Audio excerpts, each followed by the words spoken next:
منورني يا احمد جدا جدا. صباح الفل مستر بيسو. اخر مره شفنا بعض كان في مطار بيروت، كنت انا وكان معايا عمرو عاصم وقابلناك بالصدفه، وكانت الرحله متاخره وقعدنا شويه فسمعناك، فانا فوجئت بقى يعني عارف العسيري بتاع زمان بقى، ففوجئت بعسيري تاني خالص. انا لسه فاكر النظره بتاعتك. وانا ما كنتش ابص لعمرو وعمرو يبص لي ويرجع يبص لك، فاهم؟ وانت ما فيش، انت قطر زي ما انت وانت فاهم، بس انت مكمل. هي حاجه نادرا لما حد او قليل قوي اللي بيعملها وبتبقى حقيقيه. يعني ساعات حد ياخد ده في فتره من عمره فتره تساؤل، فتره بيطلع من حاجه وداخل حاجه. لكن انا شفته داخل على ويزرد، يعني داخل على على خلاص صاحب رساله يعني. من الاعلام الروحانيه والتصوف والتامل. يعني انت اصلا عملت حاجات كتير جدا في الاعلام، كنت مخرج وكنت مونتير وكنت مقدم برامج وكنت اذاعي وكنت مؤلف روائي وكنت صاحب مقال. وبعدين السر بقى التحول ده جه منين؟ يعني ايه اللي فجره في من عندك يعني؟ وبصراحه انا اولا انا ما حسيتش باي تحول. انا اصلا يعني هو انا طبعا بتغير كتير. لو ركزت ايوه بس شخصيتك زي ما هي، بس ايوه بس انا قصدي بموضوع عدم التحول ده ان انا في ناس كتير قصصهم موجوده يعني حوالين الناس. بيبقى هو رايح شمال كمان يجي يمين، صح. بيحصل حاجه، يحصل موت حد، يحصل مصيبه كبيره، يحصل حاجه حلوه، يشوف حاجه، يشوف عفريت، يروح يحج، حاجه تحصل فيروح قالب. انا ما حصليش حاجه دي. مفيش عفريت يعني؟ لا مفيش اي عفريت. متاكد يا احمد؟ تمام. لا مفيش. يعني احنا كده احنا اتنين بس ولا احنا ثلاثه؟ انا ماشي يعني ربنا اختار لي هذا الطريق من تطور طبيعي. في شيء بيحصل. انا ماشي في رحله طويله جدا، كل ما بمشي خطوات الصوره بتبقى اوضح. كلها رحله طويله جدا، عمرها ما الحمد لله وقفت وعمرها ما حودت جامد وخلاص. لكن ما كانش قرار ان انت هتسيب الاضواء والاعلام والحته دي وتبدا في البحث في الداخل عن الروح وعلاقتك بالكون وعلاقتك بربنا وعلاقتك بالوجود؟ انا اصلا مش بقرر. انا اصلا مش بقرر، انا بمشي. وبعدين وانت بتمشي في حاجه بتحصل، هي الدنيا اصلا بتكلمك، بتبقى انت سامع ومتفتح هي الدنيا بتكلم كل الناس. بس الناس دلوقتي لو انت بتتكلم انت مش هتسمع اللي بيحصل. صح. وكل الناس بيتكلموا، محسوبك انا كده. كل الناس بيتكلموا طول الوقت، فانت مش بتسمع، فانت بتضطر مش فاكر مين، حد من الكتاب الامريكان يعني الكبار، يمكن مارك توين، قال if you know exactly what you want to be your punishment is ان انت you will become it. حلو قوي. وانت عارف انت عايز تبقى ايه، عقابك ان انت هتبقى ده. وشرحه لو انت بتقول ايه اللي هيحصل في حياتك يبقى انت ما فيش مجال للتطور اوريدي خلاص. انت ما يعني انت حقيقي انت يعني انت دلوقتي انت الانسان ده دلوقتي بحجمه ده في الكون ده انت دلوقتي اللي عايز تقول لنا هنروح فين. يعني انت اللي عايز تقول انت نفسك هتروح فين بجد. يعني انت غريب جدا. انا الحمد لله ربنا نجاني من الحكايه دي من بابه كده. انا اصلا ما فيش فكره من أصل تركيبتك الاصليه اصلا. يعني وانا صغير اسمع الناس يقولوا انت عايز تبقى ايه، انا جوه بالي الاجابه هي انا عايز ابقى كويس، انا عايز ابقى تمام. انا مش عارف انتوا بتقولوا ايه، بس انا عايز ابقى كويس. وبعدين والله انا عايز دلوقتي حاسس ان انا عايز اقعد، ولا دلوقتي حاسس ان انا عايز اتحرك، ولا دلوقتي حاسس ان انا عايز اتكلم، ولا دلوقتي عايز اسكت، ولا دلوقتي عاوز امنتج، ولا دلوقتي عاوز اعمل فيلم، والله دلوقتي عاوز اعمل من هنا كده. الحياه بتديك فرصه، ربنا بيفتح لك باب وانت تعرف تعمل حاجه يعني بتاع الكبيره دي تعرف تعمل ايه ولا تعرف تعمل حاجه، بس في باب بيتفتح، في حد بيقول لك تعالى، في حد بيقول لك اتفضل، في حد بتقعد جنب حد بالصدفه ما في مكان، بتقابل حد في المطار، بيحصل حاجه. فانت طول ما انت صاحي، وهو ده في صلب بقى المنهج اللي انا بدرسه في المدرسه بتاعتي يعني. فالحاجه دي من ضمن اهم ما اصلا يجب ان يتعلمه البني ادم في الدنيا من وجهه نظري يعني، كصاحب وجهه نظر يعني، كصاحب طريقه للتعامل مع الحياه. الطريقه دي من اهم مكوناتها ان انت تسكت ان انت ما تقولش الحياه يحصل ايه، انت شوف احنا بنعمل ايه وبلاي لونج، العب على اللي بيحصل لك، تتلقى وتتماشى معاه وما تعندوش. اكيد في ساعات بيبقى محتاج، انت الوظيفه بتاعتك بتبقى بتتطلب انك تقرص شويه. بمعنى يعني في حاجه مثلا انت عاوزها قوي، يعني انت عايز تبقى ممثل مثلا. انا دلوقتي مش عارف انام من كتر ما انا عايز ابقى ممثل. اجي ابقى ممثل مش راضيه تيجي، بس مش عارف انام. طب اروح اشتغل حاجه تانية مش راضيه. طب هنا احنا قصدنا ايه؟ مش احنا مين اللي عامل لك الحبل ده؟ مين اللي عامل لك الحبل اللي عمال يشدك انك عايز تبقى ممثل؟ انت عامله؟ لا. لكن لو انت اللي عامله يبقى انت في مشكله. لا انا لازم ابقى ممثل عشان انا لازم ابقى مشهور، اصل انا ابويا وانا صغير قال لي. لو انت اللي بتعمل الحاجه دي من نفسك، من الايجو بتاعك، يبقى أيوة. انت بقيت انت اللي متوه حالك. بس لو في شيء يفوق قدرتك بيشدك، لا حول ولا قوه الا بالله. وهل ممكن يبقى الفرق بين الاثنين يا احمد، انه لو كان الايجو او مسار انا خدته لنفسي الاسباب غلط، شهره، فلوس، اي حاجه من دي، هبقى عندي مراره طول ما انا ما وصلش ليها ويجي لي بقى يعني اكيد. وانه لو هي مساله انه حاجه لا دعوه بقدري، فهيبقى في قبول للرحله وانها ممكن تطول ومن غير ما ابقى انا بزعل او اكيد. تعرف الفنان منين؟ الفنان هو اللي هيعمل الحاجه اللي هو بيعملها دي ريجاردلس ولو ببلاش. ده الفنان، ده الارتست. والله الناس ما بيحبوش خالص رسمك، هيعملوا بيه هيحطوا فيه طعميه، يحطوا والله هيبيعوه $1,000,000 ما يخصنيش. لكن اول ما واحد يبقى متوجه لبره، الحاجه الاكسبريشن بتاع نفسه، الحاجه اللي طالعه من نفسه اصلا طالعه عشان بالنتيجه تبقى دي مش متاثره بالنتيجه، دي طالعه عشان تتباع. صح. انا دلوقتي بقيت تاجر، فالتاجر ما عندوش اكسبريشن. التاجر تاجر، انا بتاجر، هات دي بكام، ده بكام، خد دي، هات دي، اعمل دي، خد دي اغلى، استنى شويه تغلى، استنى شويه ترخص. دي تجاره. عايز تبقى تاجر يبقى تاجر. بس حاولت انا اعمل كده وما فشلت. حاولت تبقى تاجر؟ يعني حاولت اكتب، اشوف يعني انا كنت مثلا بكتب بس ما بكتبش، او حاجتي ما بتتعملش بعد ابراهيم الابيض مثلا زي ما انا كنت عايز. وناس تانية بالنسبه لي ضعاف جدا جدا بس هم متسيدين، فحصل لي بقى نوع من المراره اعقابها ان انا بقى افكر في النتيجه. فوانا بقى بكتب انا قاعد افكر هو ده هم هيحبوا ده ولا ده هيتباع ولا ما يتباعش. فانتهيت ان انا بعذب نفسي وما عملش حاجه كويسه، ولا هو وحشة أكيد. ولا بتتباع اصلا بقى.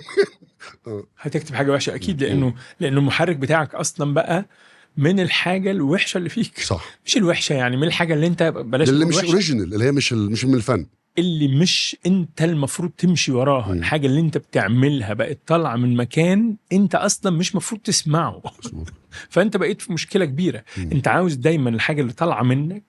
الرساله دي انا بحب دايما يعني يعني اوجهها لليونج ارتستس، الفنانين الصغيرين، الناس اللي ان هم طالعين برضو زينا كلنا.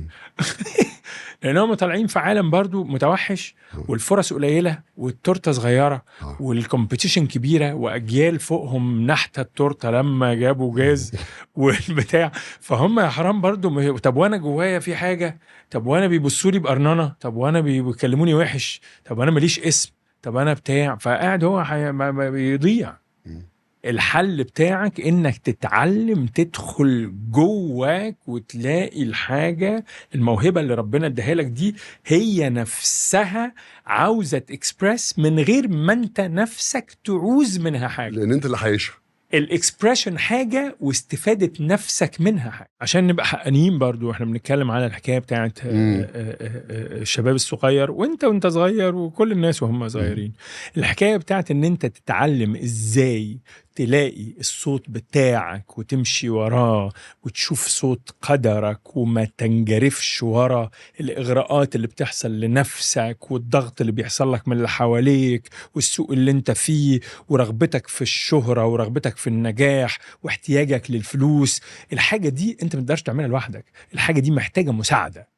ومن أجل ذلك مثلا المدرسة، من أجل ذلك المدرسة، المدرس، الناس اللي بيعلموا بعض يكونوا كده. يعني مثلا هو دلوقتي صناع سينما مثلا، يعني سيبك من المدرسة بتاعتي أنا، في دلوقتي صناع سينما في بلد، وصناع السينما دول ناس بقى منتجين وممثلين وناس كبار ومخرجين وكتاب وكده، وفي شباب صغنن. الشباب الصغنن ده عاوز يتعلم، مش عاوز يتعلم الصنعة بس، عاوز يتعلم السايكولوجي بتاعة الفيلم ميكر. انا اعمل ايه في نفسيتي؟ اعمل ايه لما يكون اصحابي بيشتغلوا وانا بقالي شويه ما اشتغلتش؟ اعمل ايه لما اشتغل في فيلم اقعد فيه سنتين ويروح؟ صح. اعمل ايه؟ لازم الناس اللي عندهم خبره لازم يعلموهم. دي لها دعوه يا احمد بحاجات انت بتعملها بالكورس بتاعك؟ المدرسه بتاعتي الحمد لله بتعمل عندها منهج لتعليم الانسان ازاي يديل مع الحياه، وده مش منهج بتاع بقى، يعني مش منهج علمي، يعني هو مش عامل زي الطب كده انا اروح اتعلم الطب وبعدين اجي اعلمه لكم، لا ده شيء اصلا بيتم. يعني الناس بتاخد اللي انا اتعلمته، اللي انا ربنا فهمه لي انا بفهمه لك، اللي انا بحاول اعمله دلوقتي انا بوريك ازاي تعمله. اللي خرج من السجن يساعد حد يخرج من السجن.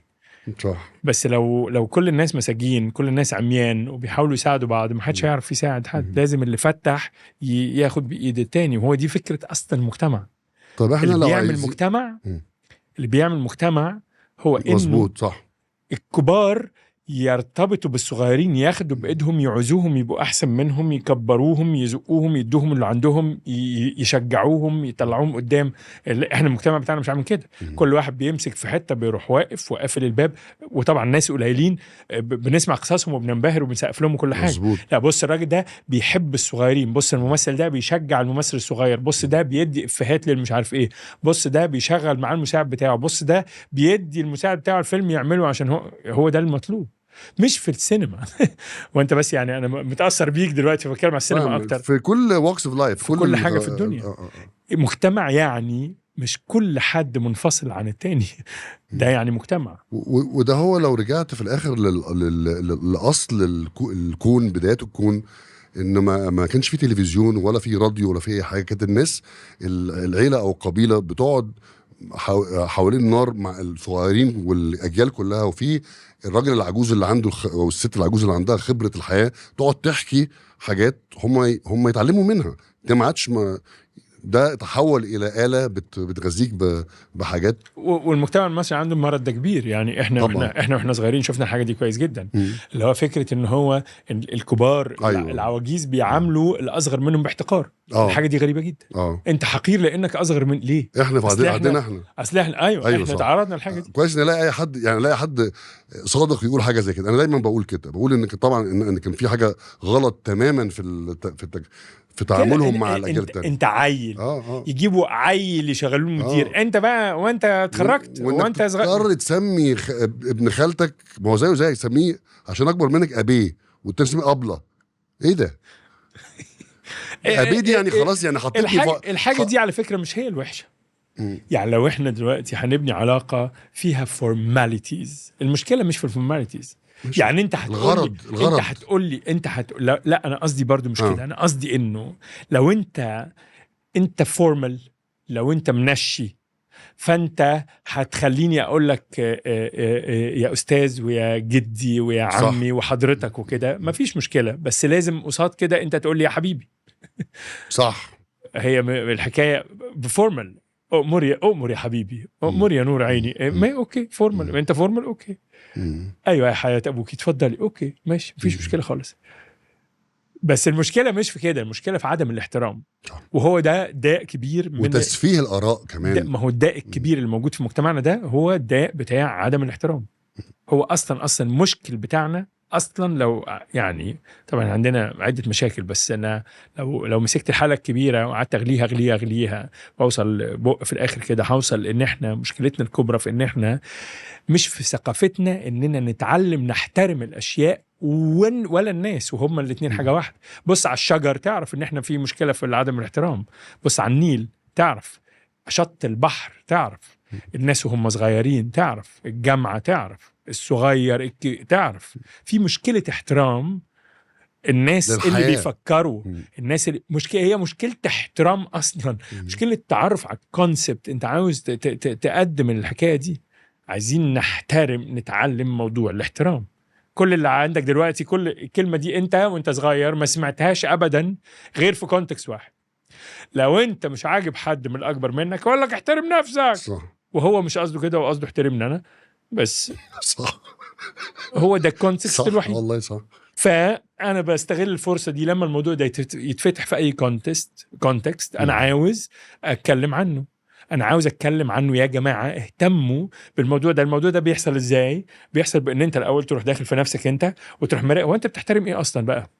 انا انت بتحترم ايه قبل ما تروح ايوه ده بيحترم. لا تعال انت الاول، انت بقى لازم تقعد انت وتشوفك انت بتحترم ايه وتبدا تعمل ايه. تبدا تحاول تلهم الناس اللي حواليك ان هم يحترموا. يعني انت بتحترم الميه كويس، فلما تلاقي واحد ماسك الخرطوم بيعمل بيه حاجه مش مناسبه تروح قايل له. تلهمه مش تعنفه. طبعا لان انت لو عنفته يبقى انت هي المره دي بتحترم خلاص ومش بس كده، انت بتحترم الميه بس ما بتحترمش بني ادم. صح، برافو عليك. ما انت لازم يعني انت هتحترم الميه والراجل لا. طب ما انت لازم تحترم الراجل كمان. عايز ارجع الكورس بتاعك يا احمد، عندك مسمى او عندك رابط او عندك حاجه نقدر نحطها الناس لو عايزه تتعرف؟ طبعا. طيب يبقى نعمل كده، هناخده منه ماريو ونحطه. هديكوا اللينكس. هي الورشه اسمها ذا ارت اوف يو، فن ان تكون انت. اوكي، ذا ارت اوف يو، اسم حلو جدا، صايع. انا ما بعرفش اوصفه كويس بصراحه.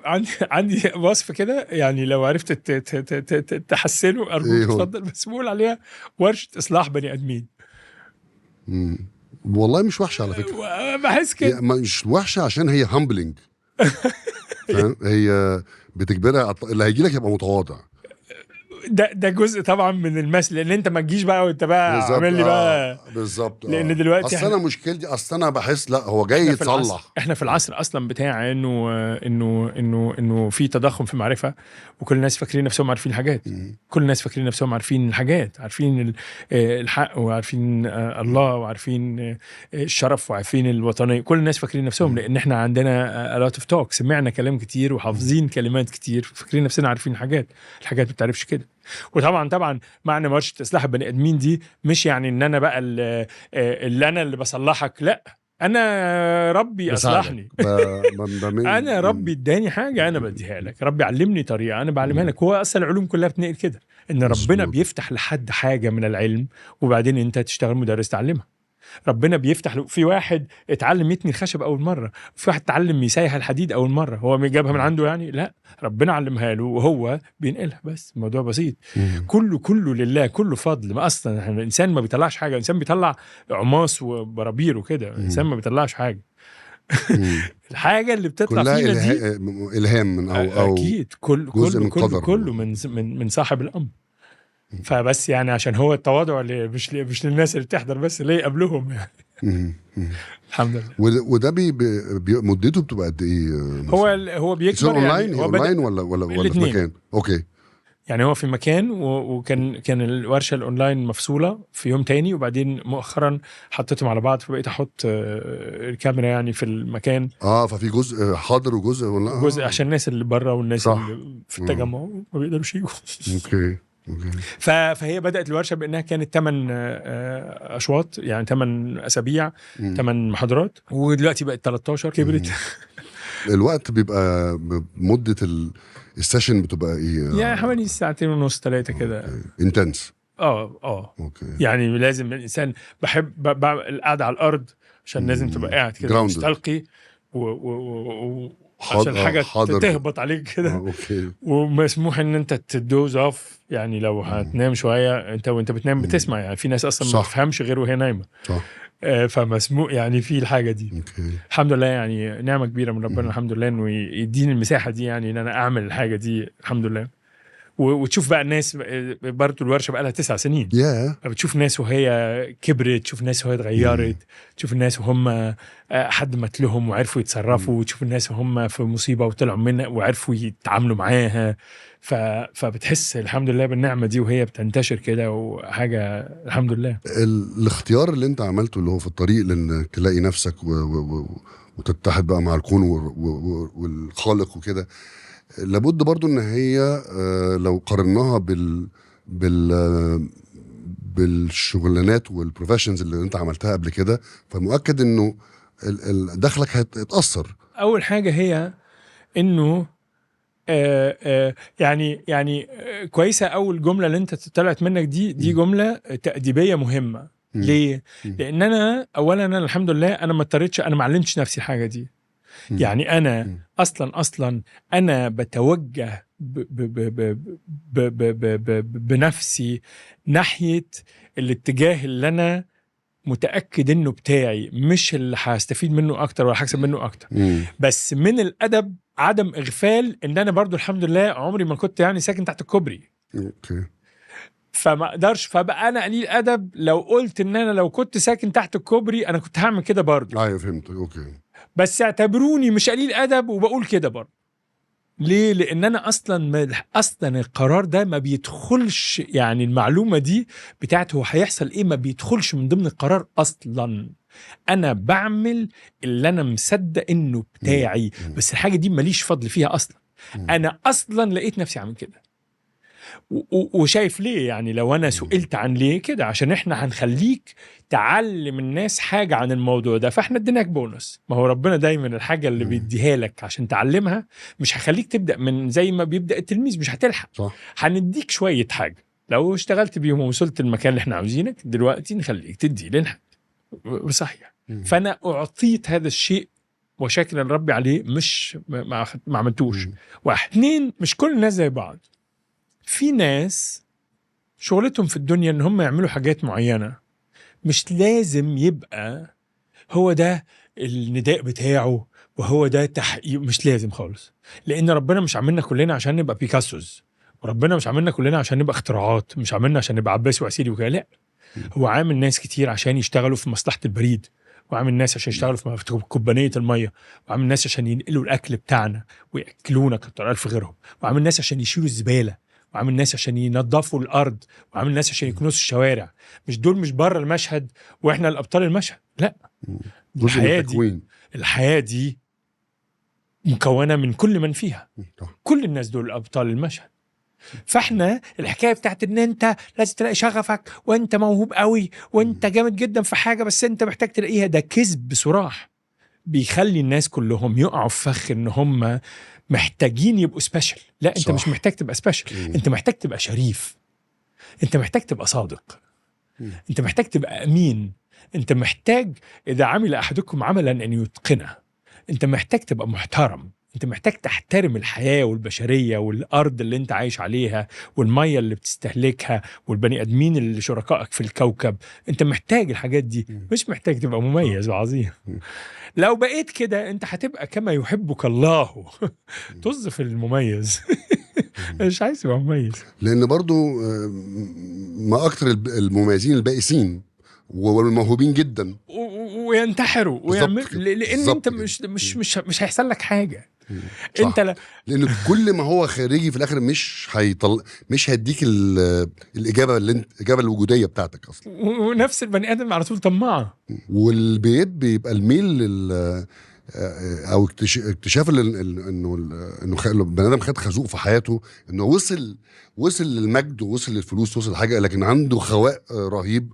فده بالنسبه له مصيبته اقوى، لان هو مفيش حاجه يروحها بقى، هو مفيش حاجه يروحها غير هينط من على السطح، ما عندوش حاجه تانية، يعني ما فيش بقى حاجه يتطلع اليها، لانه وصل ده كله وهو نفس الشخص اللي كان وهو عنده 18 سنه. وهو العذاب واحد، يعني هي النار واحده، بس واحد بيتشوي على اليمين وواحد بيتشوي على الشمال. يعني انت وانت ماشي طول حياتك عمال تجري تجري تجري وتبص جنبك وتغير وتنط وتعمل وتتشقلب وتزعل وتغضب وتعمل، والتاني اللي هو خد الحاجه فلقى نفسه فيه. ما هو الاثنين اصلا في النار، الاثنين في الجحيم، عايشين في جحيم. انت تقصد بالنار اللي هي قصدي الجحيم، جحيم نفسك. داخلي. اوكي. لا، قصدي ان ده أيوة. جحيم برافو اصلا. عليك. صح. جحيم. والحل بتاع الجحيم ايه اللي بينقذ بني ادم من الجحيم؟ الحقيقه تنقذ بني ادم من الجحيم، الحقيقه اللي جايه من الحق تنقذ بني ادم من الجحيم. ايوه هو ده ايه بقى؟ مش ده هو، ايوه هو ده النجاح، ده اللي انا كنت عايزه. لا، انت عايز ايوه هي دي الحقيقه، هو ده ربنا عملنا كده، هتوصلك للرضا. ربنا عاملك كده، لازم توصل لحاجه بقى. انت مش برضو مش في تارجتس محدده، لان احنا مختلفين عن بعض. ففي حد بيبقى حياته صعبه، تسمع قصه كده تب تب تب تب تب تب من بجد، ده من اللي هو يسكت الناس التانيين. الراجل ده مش عاملين له كده عشان يبقى راضي لا، ده عاملين له كده عشان يبقى حمول، عشان يبقى جمل، عشان لما يتدب عليه ما يرمش. وفي واحد تاني عشان يرضى، وفي واحد تاني عشان يشكر. وفي واحد تاني عشان ياخد الحاجة اللي بنديها له ويوزعها، وفي حد تاني عشان يبقى بشوش، وفي حد تاني عشان يتعلم الحب ويحب، وفي حد تاني عشان يتعلم الجمال فيخلق جمال، وفي حد عشان يعمل ورد، وفي حد عشان يعمل جنينة، وفي حد عشان يعمل آرت، وفي حد عشان يرسم لوحة. وظائفنا مختلفة، بس من كل دول ايه القاسم المشترك؟ ان انت لو ما لقيتش الحقيقة بتكلمك وانت بتتفاعل معاها، والحقيقة لصاحبها، الحقيقة لصاحبها، والحق هو صاحب الحقيقة. لو ما لقيتش الله أصلا حطك فين، عايز منك إيه تعمل بيه، هتفضل مزرب، هتفضل تعيس. أنا أسألك سؤال برضو بيجي في دماغي، سؤال جدلي أو وجودي، إنه ربنا هو بيوزع الحياة وبيوزع الملكات وبيوزع الرزق وبيوزع القدر وبيوزع الرحلة، فالنصيب في الآخر اختلافه من حد لحد ده. ما هو في حتة برضو بتفكر فيها الواحد، حتى الظروف اللي انا اتحطيت فيها اللي خلتني انمو وخلتني ربما اكثر تميزا، برضو انا مش مسؤول عنها، لان ده كان جزء من رحلة قدرت ومن كتاب محفوظ، وانا بمشي التريب. بس ليه كلنا المفروض نرضى حتى بالتباين الشديد في الارزاق، والتباين في الملكات، والتباين في الجينات، والتباين؟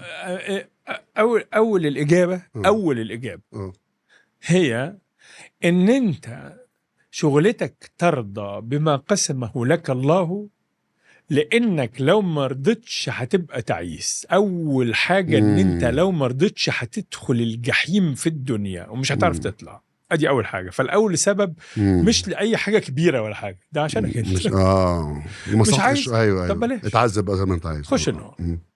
ادي اول سبب. تاني حاجه هي ان انت شغلتك ترضى، لان انت اصلا احنا ما قلنا لكش ان عندك اختيار. صح.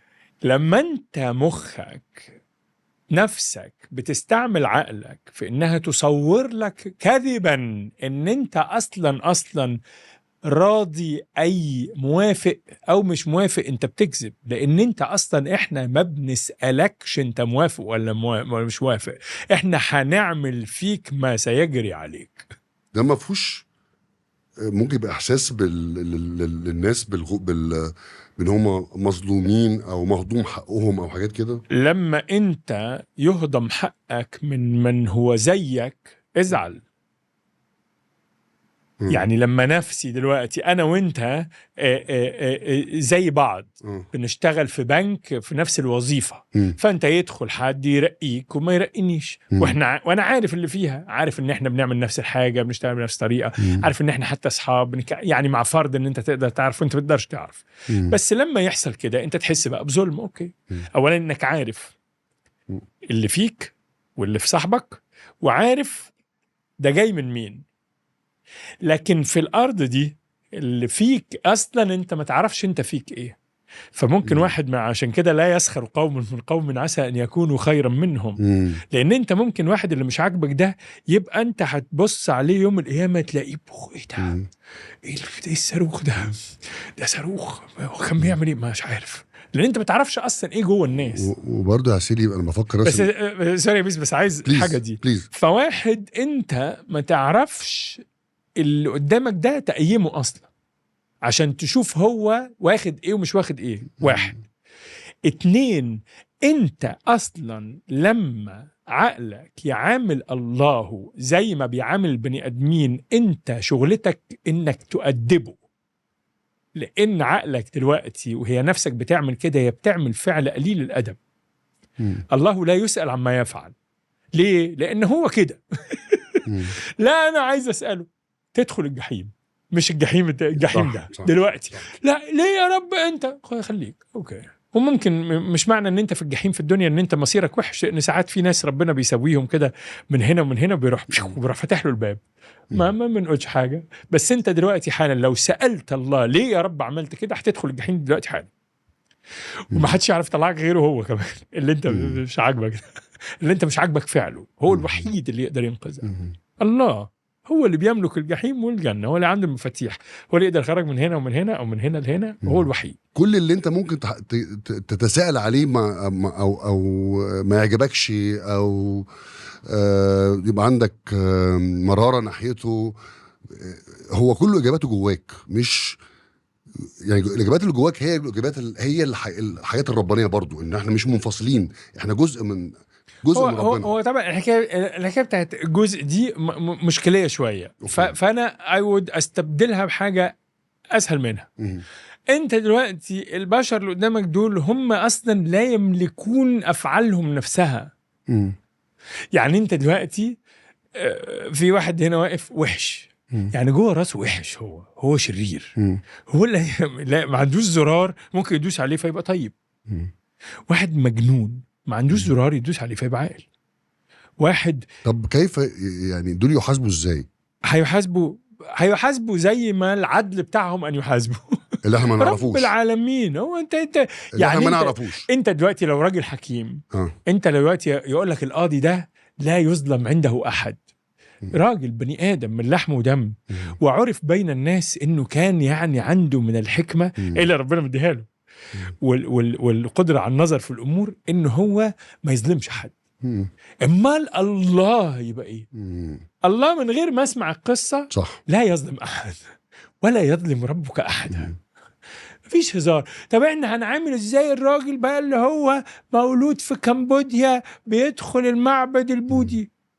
هنعمله بالظبط كما ينبغي، بالعدل والإحسان، وهيطلع الراجل ده بيقول سبحانك يا ربي وعلى عدلك. كل الناس هتطلع كده، والسفاح هيطلع كده، واللي في اللومان هيطلع كده، واللي قتل 10 عيال كل الناس هتطلع تسبح بحمد الله العظيم العدل ده. يبقى احنا مش لازم يعني ناخد وانا من المؤمنين بده، يعني بحرفية الكتاب الإلهي، لأنه في الآخر انت لازم تاخد روح النص لما هو لا لا لا لا لا لا لا لا لا ده موضوع. اولا احنا مش انا اقصد اقول لك انا اقصد ايه. أيوة. عشان مش اقصدش نخش في جدال او في نقاش حوالين ده. بقول يعني ما اقدرش اقول طيب ما هو كل بني ادم قدر له ما سيفعل، وخد مواصفات معينه، وخد جينات معينه، وخد حياه معينه، لكن كل ده بافعاله، بجرايمه، بمشاكله، بسيئاته، بحسناته، ربنا اللي قدر له ده، وكان عارفه وكتبه وحطه في كتاب محفوظ من ملايين السنين. طيب ما انا ممكن اقول لنفسي طب ما انت اللي عملتني، ما انت عشان كده ما اقدرش اقول انه لو خدت بالعدل اللي انت بتتكلم عليه المطلق، ان لازم اؤمن بالعدل، يبقى مش لازم اخد بحرفيه العقاب والثواب الا كمان هو انت مش هتاخد بحرفيه انت هتاخد بس احنا اللي عاوزين انه عادل. لا انه ايوه احنا عاوزينك تثق بس. ايوه عايزين ثقتك. صح. والثقه دي منين؟ يعني انت ممكن تعملها، يعني انت ممكن تبقى دلوقتي شاكك فانت تروح داس على زرار تبقى واثق؟ لا، ده موضوع محتاج كفاح، محتاج الا في تسليم بقى اللي هو أيوة. اللي انت ما تفكرش. عمل. انا قصدي ان المساله بتاعت انا دلوقتي مش شايف، مش مصدق بقلبي موضوع العدل ده، فاعمل ايه؟ في طريقه، في ان انا اسلم. انت ما تقدرش تسلم. ما هو المشكل في الحاجات، ما هو انت ما تقدرش. ما انت لو تقدر تسلم كنت قدرت تؤمن، لو قدرت تؤمن كنت قدرت تقنع نفسك بأن الله عدل. هو من الحكاية مش كده، الحكاية ان ليها طريقة، عايزة جهاد، عايزة كفاح، وده السبب. عايزة جهاد في نفسك، عايزة بروتوكول، عايزة الشغل، عايزة طريقة، يعني عاوز شغل ومجهود وطريقة ومساعدة، وإلا مش هتعرف. انت مش هتعرف تعمل كده لنفسك. ناس يروحوا يا اخي استغفر ربنا وما يقدرش، هو مش ما يقدرش يعمل كده. انت كافر، انت هتروح، هو ما يقدرش يعمل حاجه، هو عنده حاجه دلوقتي حصلت متكعبله. صح. زي ما انت ما ينفعش ظهرك يبقى معوج كده وكده وكده، فالبتاع فالبلفس عامل كده، والبتاع عامل كده، والفقرات عامله كده، وانت تعدل نفسك مش هتعرف. لازم حد يساعدك. مش بقى بالزجر واللي هو تكفر وتعمل وكده، طبعاً بحكمة ما لازم تتقالك. اللي هيقدر يساعدك هو هيساعدك، بس صح. وفي واحد ما يقدرش يساعدك فهو متضايق ان هو ما يقدرش يساعدك فبيزعق لك. هو ده مقامه برضه. هو نفسه بس هو مش عارف يعمل ايه. هو كان نفسه ان هو يقدر يساعدك بس مش عارف يساعدك فبيزعق. طب هنعمل له ايه ده؟ طب ده يعرف يغير نفسه؟ لا برضه. يعني هو يقدر يعمل كده فما يبقاش عامل كده؟ لا ما يقدرش. كان نفع نفسه كان غير نفسه. فالحكايه بتاعت العدل بتقتضي. هو بقى في صوره، يعني الصوره يعني اللي انا طول عمري شايفها كده وايه وبحبها وبحب احكيها للناس. انت دلوقتي في المثال بتاع الكعبه مثال رهيب جدا. ربنا عامله برضو في بدل الدرس 5 مليون. في دلوقتي نقطه معينه كده كل الناس وهم جايين يصلوا يبصوا هنا.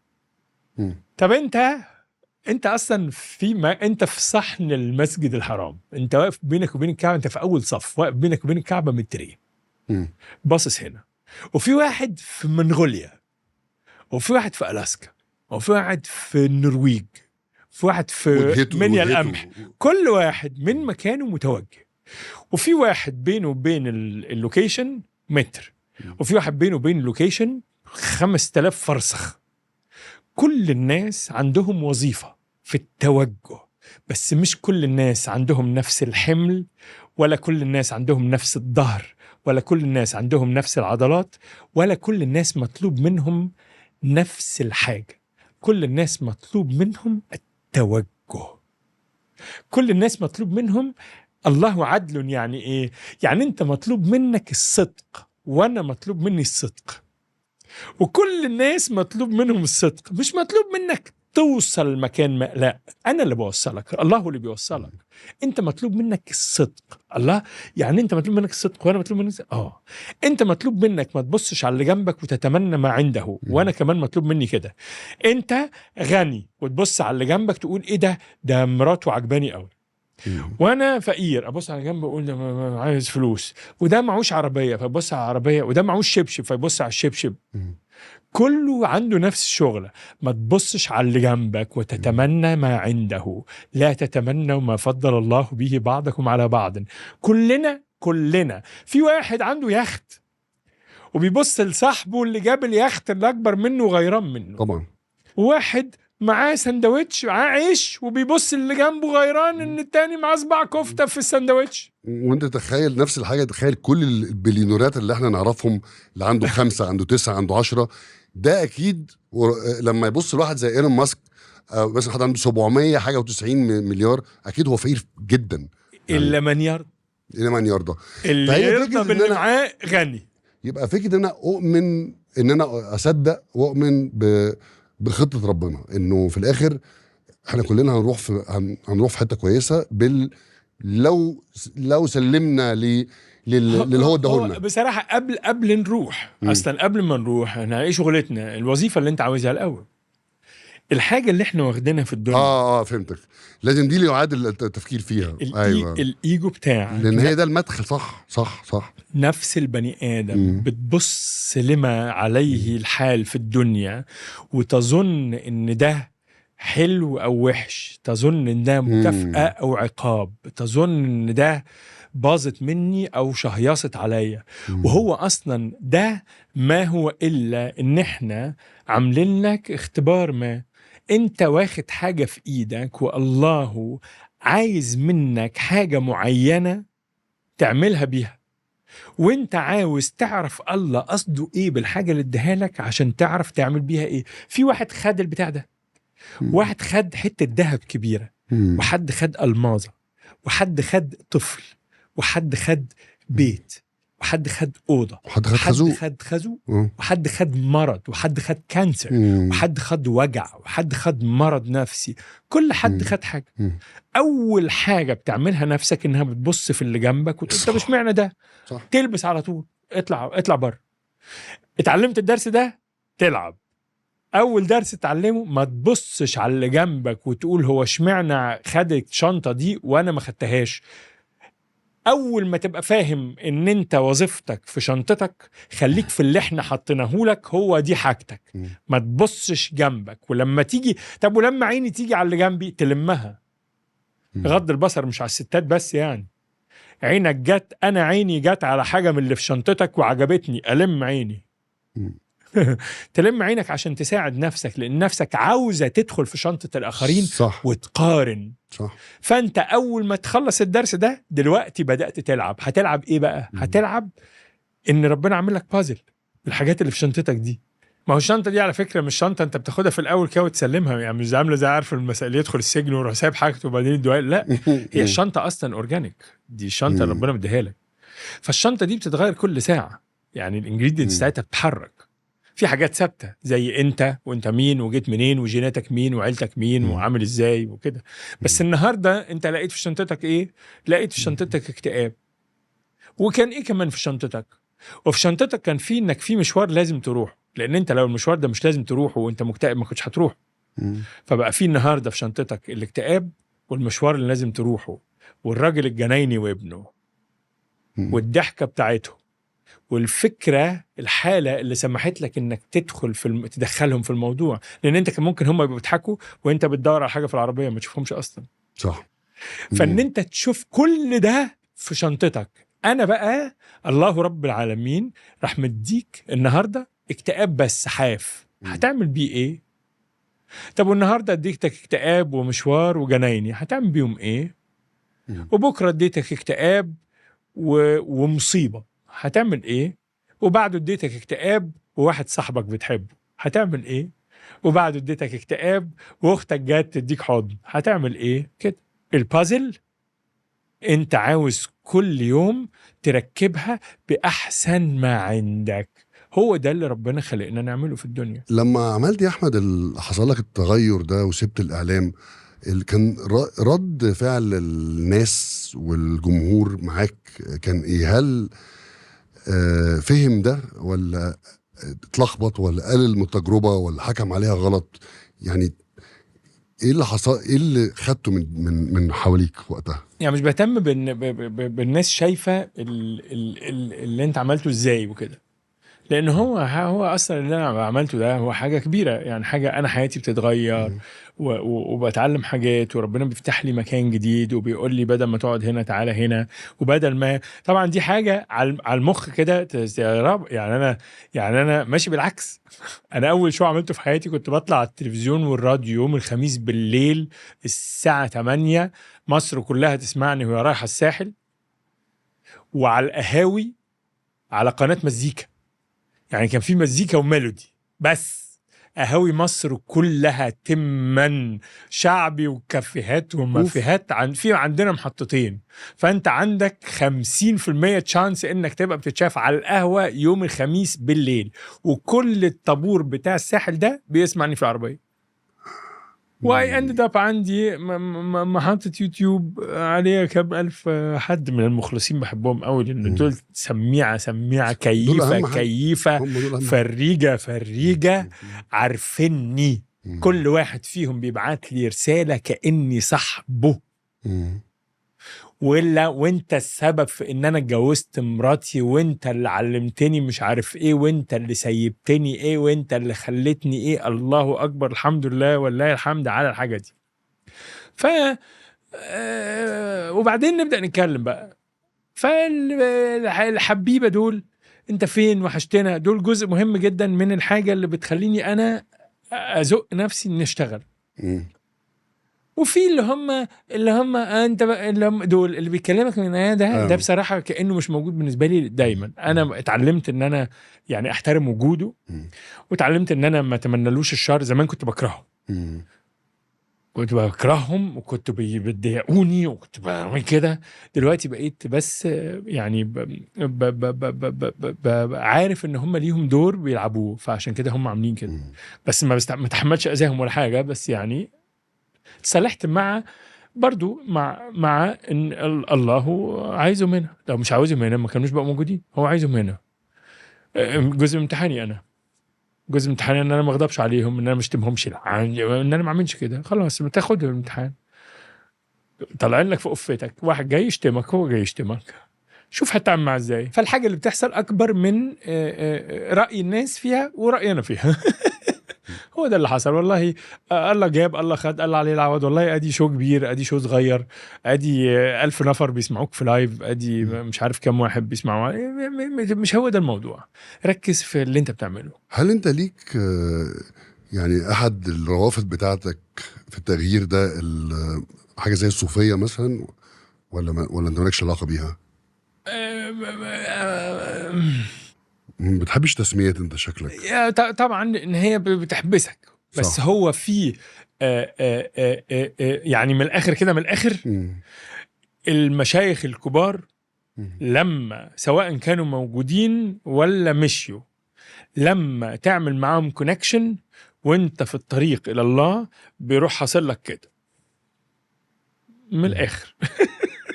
هي الحكايه الكابل بتاعك بيوسع. هو ده اصلا زي بالظبط. على فكره انا عارف الحكايه دي منين اصلا، يعني ازاي تفهمها من الارض. يعني واحد دلوقتي مثلا بتاع دكتور قلب شاطر، وبعدين راح اشتغل مع دكتور مجدي يعقوب، هيحصل له ايه بعد سنتين؟ هيحصل له كده. يعني الحاجه دي بتحصل تكنيكلي. طب ويعني معنى كده بتحصل في النفس؟ طب بتحصل في الروح؟ اول ما ربنا يحطك جنب حد، احنا طول الوقت يا بندلق يا بيدلق فينا. هو دي العلاقه اللي بيننا وبين العالم، يا بتدلق يا بيدلق فيك. هو احنا على طول كده خد هات خد. بص الفلوس بتتحرك ازاي طول الوقت. انت بتعمل ايه؟ بتاخد فلوس يا بتصرف بتديها لحد، بتاخد فلوس وبتصرف، بتاخد فلوس اليمين وبتصرف والشمال على طول. فانت بتعمل كمان، هو الفلوس بس اللي كده؟ لا، الفلوس مظهر للحاجه كمان اللي انت بتاخدها. بتاخد حب تطلعه، تاخد بركه تطلعها، حد بيدعي لك تدعي لحد، حد بيحبك تحب حد، وبتفضل عشان الانرجي تتحرك. لو انت وقفت في النص مسكت الحاجه اللي بقيت بخيل يعني واحد دخل الفلوس جت وراح قافل، انا مش عايز اطلعها، بقيت انت هتطلع بره السيستم، عملت تروح تعمل نفسك جحيم خاص. انا هاخد الحاجه اللي بتعلمها واقول دي بتاعتي، طالعه مني. انا عبقري، انا جامد قوي، انا جامد، انا شفت. انت تعرف انا مين؟ انت تعرفش احنا كنا راجعين وانتوا رايحين، احنا اللي احنا ما احنا اطلع بره على طول. لكن انت هتبقى مفتح وتتصل برب العالمين اللي بيعطيك، وتبقى شاكر لما يعطيك، وتعرف ان هم مش بيعطيك عشان يكرمك، بيعطيك عشان يمتحنك. فتاخد اللي اعطيناك هو ده وتطلعه، وتبقى متشكر وتحب اللي انت بتديهوله. ده انت وانت بتدي لحد حاجه لو تعاليت عليه تاخد اسم، تاخد الذنب. ده ستنا عايشه كانت بتلمع الفضيه، وهي يعني تلمع الكوين اللي هيتوزع على الغلابه. في حاجات كتير تو ليرن. فالمشايخ بيعملوا كده بصراحة. أهل الله يعني مش شرط حتى يبقوا يعني كبارات يعني في العلم، لا، في ناس بتوع ربنا. يعني لأن في مجتمع مثلا ناس كتير أعرفها وناس محترمة جدا دخلوا في العالم بتاع الصوفية واجتماعات الصوفية والإنشاد الديني، ولقوا فيها راحة نفسية رهيبة، ولقوا فيها تصالح برضو مع نفسهم. فده وبعدين منها بقى بيوصلوا خش بقى على الموالد، على الزار، على الحاجات دي كلها حاجات ليها دعوة بالاتصال. هو الناس برضو انواع، يعني مش في ناس دلوقتي وانت صغير في الجامعة في ناس بتحب الحفلات وناس لا. طيب يعني في ربنا خالق الناس، في ناس بيحبوا الحركة والدوشة والناس الكتير، والناس ما بيحبهمش. الناس دول لما بيدخلوا الطرق بيبقوا بتوع موالد. هم بيحبوا الحضر، هم بيحبوا بيحبوا الناس، وبيحبوا الزحمة، وبيحبوا الصوت، وبيحبوا يتميلوا مع الحاجة، ودي الطريقة بتاعه. وفي واحد فرداني بيقعد في القلاية في الكنيسة، بيقعد في الخلوة بيقعد جوه. ففي كل الأديان في ناس بتاعت احتفالات وناس مش بتاعت احتفالات. كل المشكل بتاع البني ادمين هنا انه كله عمال يتخانق، كل واحد عاوز التانيين يبقوا زيه. انت بتاع موالد يا سيدي، انت بتحب الموالد، انا شخصيا ما بحبش الموالد. انا ما بحبش زحمه لكن ما بتحكمش على انا ماليش دعوه، انا مش فاضي اصلا اقعد احكم ولا ما احكمش. انا وافرض ما هو ربنا قال لي اصلا، مش ربنا قال لي لا يسخر قوم من قوم، هو قال لك حاجه معينه يعني، قال لك ما تسخرش من حد. بص دول، بص لابسين ايه، بص عاملين ايه، بص رايحين فين، بص بيتميلوا ازاي، بص انت مالك؟ احنا مجتمع تحول الى ده، المجتمع كله تحول الى نقد الاخرين، مش بس في الحتت دي. يلا بينا بقى، يلا بينا على طول. انا والله لن ايأس، عندي 49 سنه وهو فاضل لي ربع ساعه ويبقى عندي 50، لن ايأس، انا هشتغل كده لحد ما اموت. بس في حاجه كبيره ربنا عملها فيا زمان وانا بحاول بقى اغير العالم. كنت تعبان طبعا لانه كنت متغاظ، وانا محطوط في حته من العالم كل حاجه عايزه هموت. ابص على الرصيف اتجنن، ابص على البتاع اتجنن، ابص في الاخبار اتجنن، ابص في المترو اتجنن، ابص على المحطه اتجنن، ابص على البتاع اتجنن. يا ولاد يا جماعه وقعدت على الراديو كتير، وقعدت وازعق واعمل واقول يا اخوانا يا بشر. وبعدين الحمد لله مريت بكل والله سنين. ده انا قعدت 3 سنين بتخانق مع الاسلامجيه على الاسلامجيه دي، يعني عشان برضو احنا نسينا التعبيرات دي. هم الناس بتوع الاسلام السياسي يعني، مش المسلمين. هم الناس اللي هم بتوع اللي هم عندهم الخلطبيطه دي. 3 سنين راحوا من حياتي بعد الثوره. 3 سنين كتبت 6000 تويته، دخلت في صراع معاهم. 3 سنين يا عباس راح. يا نهار اسود والله العظيم 3 سنين مش هتجنن. اصحى الصبح والواحد كان عبيط برضو، مش عارف عبط. راح من حياتي. الحمد لله دلوقتي يعني بقيت مش يعني ان انا اتعليت عليهم برضو، لا انا بقيت تختار معاركك اصلا. فهمت ان عنده وظيفه كمان، هو عنده وظيفه. في واحد عنده وظيفه ان هو يبقى في الزار، وفي واحد عنده وظيفه ان هو يبقى في المولد، في حد عنده وظيفه ان هو يبقى في الخلق. ما تسيب الناس يعملوا وظايفهم، انت مالك؟ انت عايز تبقى ايه وابقى. لما حد يقول لك تعالى الحاجه اللي مش بتاعتك، تقول والله دي مش بتاعتي، ربنا يتقبلها منكم، انت مالك؟ والنبي دي نصيحه صعبه، اثرها سحر. فانا راجل بتاع ايه؟ انا راجل بتاع ان انا زي ما انا بعلم كده الناس اللي بيتعلموا مني، انا بتعلم بنفس الطريقه. انا بتاع ان انا اتوصل بالحد اللي هيعلمني ده، الفيشه بتاعتي تدخل فيه الحاجه اللي طالعه من سيدي ابن عطاء الله. عنده مقوله كده من ابدع ما كتب في تاريخ الارض. قال لك الكلام هو قالها، يقولوها الناس ساعات يخرج، بس هو قالها تقريبا يعني قالها يبرز الكلام وعليه كسوة من قلب صاحبه، من صاحب الذي برز منه. كود كلامك عليه كود، كلمة سر. كلام يطلع مني يدخل على قلبك، في كلمة سر يروح فاتحه يدخل، مفيش كلمة سر ما يدخلش. مش بالعافية، هو مش بالخناق. اسمع اللي يحرك قلبك. كل واحد ده مش عارف ايه، ده منافق، ده بيتسهوك، ده بيتعرف ايه، ده عسيلي. يعني يا عمي ما سيب الحاجة اللي كلامه يدخل في قلبك، افتح له قلبك. مالكش دعوه بيه، مالك خاص بالبتاع اللي بتاعك. اللي مش بتاعك احنا بنقول لك انه مش بتاعك. يعني لو حد يتكلم وتلاقيه ما دخلش قلبك، احنا بنقول لك ما تسمع. ربنا نفسه بيقول لك ما تسمعش الراجل ده، اسمع اللي جاره. انت مالك؟ سيبه. انت ما عندكش وقت، وحياة أمي ما عندناش وقت. ما عندكش وقت تقعد تعمل كده. انت بتعمل كده لان انت مش عارف قيمة الوقت، ومش عارف ان انت ما عندكش وقت، فقاعد تضيع وقتك في الهبل ده، عمال تشتم في الناس وتزعق فيهم، وعايز الناس يبقوا على مزاجك، وعمال تعمل كده، وعمال مش عاجبك حاجة، مش عارف انت ان حياتك هتروح وما عملتش فيها الحاجة اللي انت اصلا شغلك. والله ما في وقت. في رحلة التصالح مع النفس وانك تروح ناحية الروحانية وناحية التساؤلات دي، كان عندك مشكلة في مثلا قابلتك في التصالح مع نفسك او مع اجزاء منك او مع ماضيك، وازاي تعاملت مع حاجة زي كده؟ لانه بيحصل لك نوع من الانكشاف لما اول ما تبتدي تقرر انك تشوف نفسك كويس، وربنا يدي لك الاسباب انك تشوف نفسك، هتصطدم بحتت ممكن تبقى صعبة جدا عليك. واعتقد كلنا هيبقى عندنا حتت كده، بغض النظر عن اني حتة فيك دي انت تصالحت معها ازاي. طبعا في المنهج في طريقة، في طريقه ضروري. يا سلام. طبعا لانه انت دلوقتي زي ما انت بتتكلم عن الموضوع ده كده، انا بتتكلم عن الموضوع ده على انه جيفن، على انه شيء اصلا مسلم بيه، هو هيحصل لك كده. اللي هيبص في نفسه هيجد في نفسه حاجات مثلا لا تعجبه، وهيجد في نفسه حاجات مؤلمه بالظبط، وهيجد في نفسه حاجات هو مش عارف يبلعها، وهتجد في نفسك حاجات لو انت ما عندكش طريقه للتعامل مع هذه الحاجه هيقف نموك، هتعطل عند الحاجة اللي بتعطل، هتبقى الحاجة دي معطلاني. فجزء مهم من التصرف ان انت بتتعلم ازاي تعمل الكونسبت عبارة عن ايه، المذهب قلبه فيه ايه، في كده ان انت احسن طريقة اعتقد ان البشرية عرفوها هي الحاجة دي.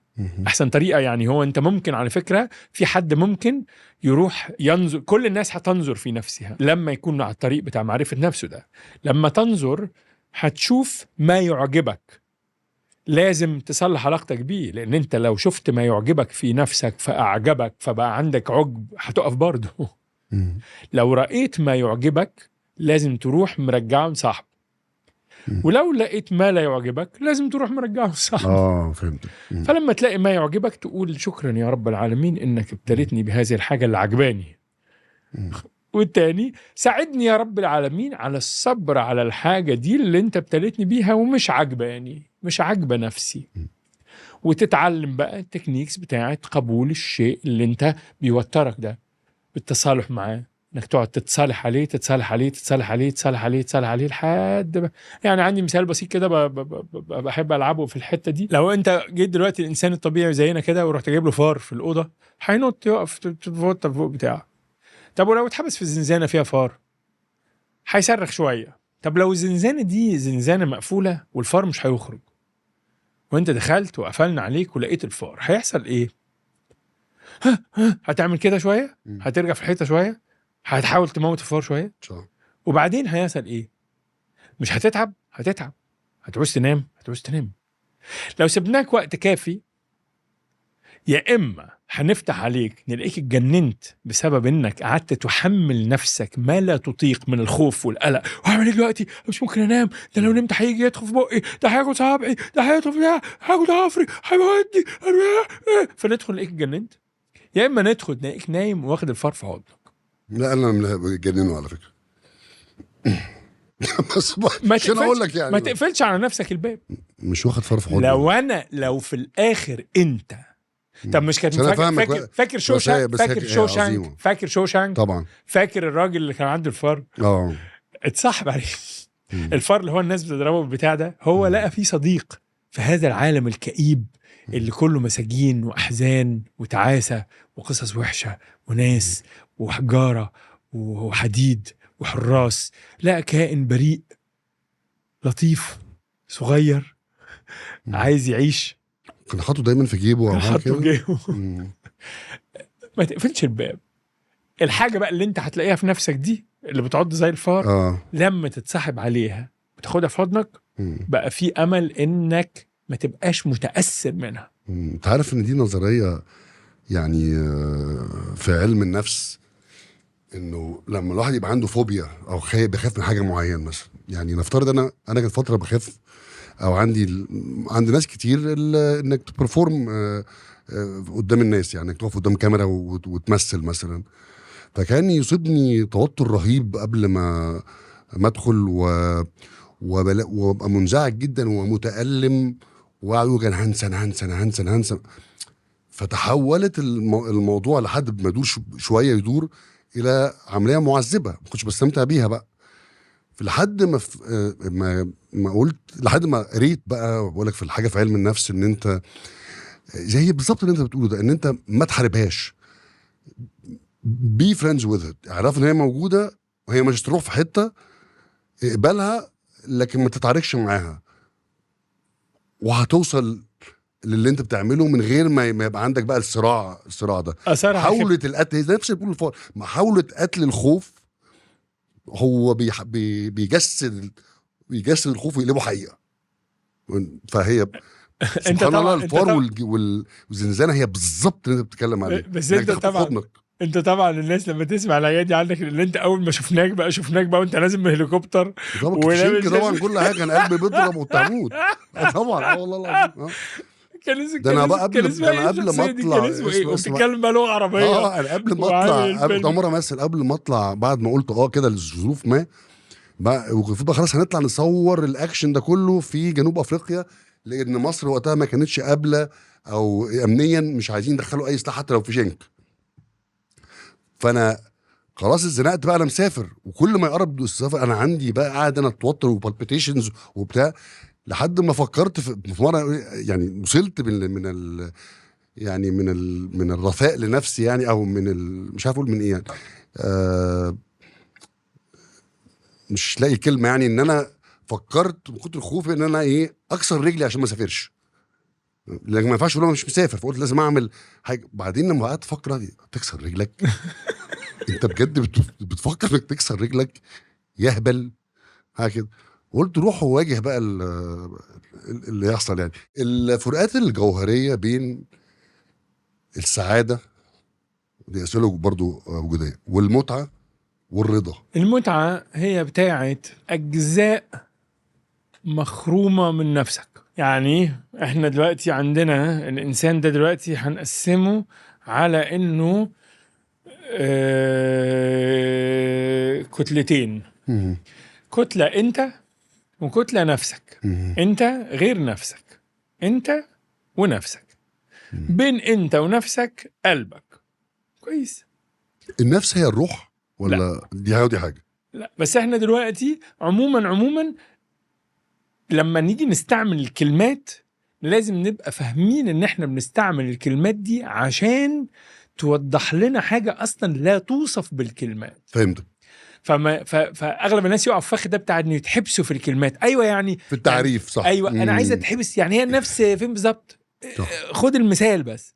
فالمثال هو ان انا في انا وفي نفسي. نفسي عندها مشاكل، عندها خرام بتنفس منها كده. البني ادم هو في حالته الوحشه بيبقى هو عباره عن الاكسبريشن. اكسبريشن يعني ازاي؟ يعني التعبير او التجسد مثلا ماشي.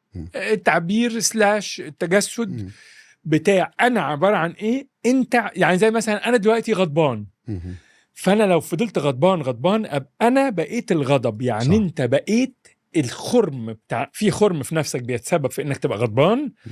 فانت بقيت كلك عباره عن الحاجه اللي طالعه من الخرم ده. في واحد تاني مستثار، في واحد تاني عنده شبق، في واحد تاني عاوز اول حاجه دي، في واحد تاني طماع. لو انت بقيت الطمع، لو انت بقيت الشهوة، لو انت بقيت الرغبة، لو انت بقيت العنف، لو انت بقيت الخوف، لو انت بقيت الغضب، بقيت انت على بعضك الاكسبريشن بتاع المشكلة اللي حصلة لنفسك. ادي اول ستيت وحشة يبقى فيها البني ادم. ده هو بتاع الاستمتاع. يعني ده يطلع منه كده. ولما الحاجة دي يعني النفس نفسها الخرم، في واحد دلوقتي لما بيبقى غضبان وقال لك ومسكته ورحت غسله واديته فين يوجعك وضربته العلقه المتينه. هو دلوقتي بيوصف الحاجه كانها ممتعه بالنسبه له. هي مش ممتعه بالنسبه له، هي ممتعه بالنسبه للخرم اللي فيه نفسه. ولو بصينا على الرغبه الجنسيه مثلا، السكشوال ديزاير دي عامله كده جدا. هي عايزه حريقه، عايزه تطفي. هي مش عايزة تطبخ، هي مش عايزة تسوي، هي مش عايزة تعمل حاجة، هي عاوزة تطفي. عايزة تولع عشان تطفي، تولع عشان تطفي. متعة خرم النفس عاملة كده. ده المتعة. السعادة هي بتاعت النفس. ما بقاش المشكلة بتاعت النفس هي الاكسبريشن. بقيت انت عرفت ما تبقاش الحاجة دي، عرفت تبقى ربنا كرمك وما بقتش الغضب، وما بقتش الشهوة، وما بقتش الطمع، وما بقتش الأنانية. بقيت حاجة كده أوار بنفسها ومراقب نفسك، وما بتسيبش نفسك تبقى الحاجة دي. وبقيت يعني بتشعر بطمأنينة كده ما في نفسك. فبقيت لما تبقى نفسك مستقرة والإخرام مسدودة والحالة ماشية كويس تبقى سعيد. الرضا يودي إلى السعادة. لا، ده الأول سعادة. دي سعيد يعني سعادة، يعني أنا مبسوط. أصل السعادة دي مش كبيرة. يعني أنت قاعد كده والشمس ضاربة في وشك بتاع وكوباية الشاي مظبوط، أنا سعيد قوي بالله. تقعد كده مع حد، الله القعده دي حلوه، انا سعيد قوي بالقعده. هي دي السعاده اصلا شيء بسيط على فكره. من ضمن الحاجات ان السعاده دي احنا فاكرينها كلمه كبيره. السعاده مش كلمه كبيره. السعاده المستقنيس كده. يا سلام. انا عاوز بس دلوقتي عاوز اغير الكونسبت مفهومنا عن موضوع السعاده ده. ان السعاده مش يعني لا، السعاده شيء بسيط جدا. هي عباره عن حاجه صغيره كده انت بتشعر فيها بس لازم تبقى لازم تبقى مؤهل ليها. يعني لو حد بيدور على عربيات وياخدها ومش عارف ايه، قول له اقعد في الشمس اشرب شاي، هيقول لك ايه لا. طب دلوقتي خلي بالك من حاجه. دلوقتي ماشي. انت فاكر الخرم؟ انت عندك خرم في نفسك. ماشي. بيصور لك ان انت مش هتبقى كويس غير لو عندك فيراري حمراء. صح. او بيصور لك ان انت مش هتبقى كويس غير لما تتجوز سميحه. صح. فانت دلوقتي هل الحكايه دي تمنعك انك تسعد بكوبايه الشاي؟ لا، هي ما تمنعكش الا اذا انت فضلت محبوس فيها. بس صح. لو انت فضلت محبوس، السعاده دي بقت ممنوعه عنك، لان انت السعاده جوه الاوضه وانت خرجت بره الاوضه. بس السعاده دي موجوده وممكنه وسهله. السعاده بتاعت النفس بوصها على نفسك. يعني هي سهله جدا. انت كل مره تبقى مستقنيص فيها هتبقى اصلا نفسك سعيده. اصلا تعالوا نغير الحكايه. انت سعيد في حياتك؟ مش سعيد في حياتك يعني كده. سعيد في حياتك يعني البني ادم على فكره عايش على الارض دي طول الوقت كان عنده كوليرا، وكان عنده امراض، وكان عنده اوبئه، وكان عنده حروب، وكان عنده مجاعات. اغلب البشر في الدنيا عاشوا هم عندهم one option of food. عنده حاجه واحده تتاكل. بدايه ان الدنيا بدات تزهزه ان البني ادم عنده اختيارين من الاكل. احنا مش فاهمين اصلا حاجه عن اصلا نفسنا ولا عن الحياه. دلوقتي انت لو الاكسبريشن بتاع نفسك هتبقى كده كده رحت فيها. لو انت ما بقتش الاكسبريشن بتاع الخرم، لو انت ما بقتش التعبير بتاع الشيء اللي ناقص نفسك وعماله تزن وتعيط عليه، هيبقى دلوقتي عندك فرصه للسعادات البسيطه. بعد كده في ايه؟ في بقى انك انت بقى مش نفسك اللي تبقى سعيده، انت اللي تبقى عايز بقى تدخل في حته ده ليفل تاني خالص. موضوع بقى مثلا راضي، ده موضوع في الليفل ده. ليه؟ لان اصلا ربنا بيستعمل حاجه دي يقول رضي الله عنهم ورضوا عنه. الموضوع بتاع الرضا موضوع كبير عايز يفهم. بس احنا دلوقتي فاحنا مش من غير ما نخل بيه، احنا بس عاوزين نقول انه في سعاده بسيطه تحصل في النفس، وفي سعاده عميقه تحصل فيك انت. الفرق بينهم ايه؟ الفرق بينهم ان دي اللي فوق خالص دي كانت سعاده متعلقه بشيء، واللي تحتها سعاده متعلقه بالستيت بتاعه النفس، والسعادتك انت متعلقه بالحقيقه. لازم تبقى انت في حاله حضور في وجودك، عارف ان ده ربك، حاسس بالامان لانك تشعر بإلهك. ده هو السعاده بتاعتك انت. الحاجه دي تمنع عنك دي، والحاجه دي تمنع عنك دي، لكن دي في دي في دي، وممكن بقى الثلاثه يبقوا بعض. يعني انت تبقى حاسس بقى بوجودك في ربك، وبعدين نفسك دلوقتي مستقنيصه من الشاي، فمربوطين ببعض. فتلاقي نفسك من الشاي الحمد لله رب العالمين اللي خلانا القعده دي حلوه، وخلانا الصداقه دي حلوه، وخلى ما بيني وبين الناس حلو، وخلاني قاعد، وخلاني بتنفس، وخلاني بتاع. وتشرب بق شاي تاني يا رب، يعني البق الاولاني يبقى حلو قوي كده، والتاني يبقى برضه حلو قوي كده، والتالت يبقى حلو قوي كده، والشمس تبقى عامله كده. بالذات عند الفلاحين، مش ليش عند اهل المدن خالص. ده هتلاقيه بيدور على الموتوسيكل، على توك توك، على بنت. بص اديك انت فهمت الحاجه اهو. ليه؟ طب ما تدور على دول وتستهم. الحاجه اللي في نفسك اقعد اتفرج. ده انا نفسي طول الوقت فاكره ان هي من غير سميحه هتبقى متضايقه. ده انا نفسي طول النهار بتتكلم عن الموتوسيكل كانه سر الحياه. ده انا نفسي طول الوقت بتفكر في الفلوس كانها ترياق الدنيا. شوف الحاجه دي، اتعلم ازاي تعمل، لاقي مساعده. مش اللي عنده مرض بيهتم بيه، مش اللي عنده مرض كبير بيفتح الانترنت ويقعد يذاكر ويدور على طريقه، ويدور على دكتور، ويدور على حد يساعده، ويشوف ياكل ايه، ويشوف ياخد ايه فيتامينز. طب ما ده كمان يا اخي. لما تلاقي مرض في نفسك بيصيبك بمشاكل وهيمرض قلبك، اهتم بيه.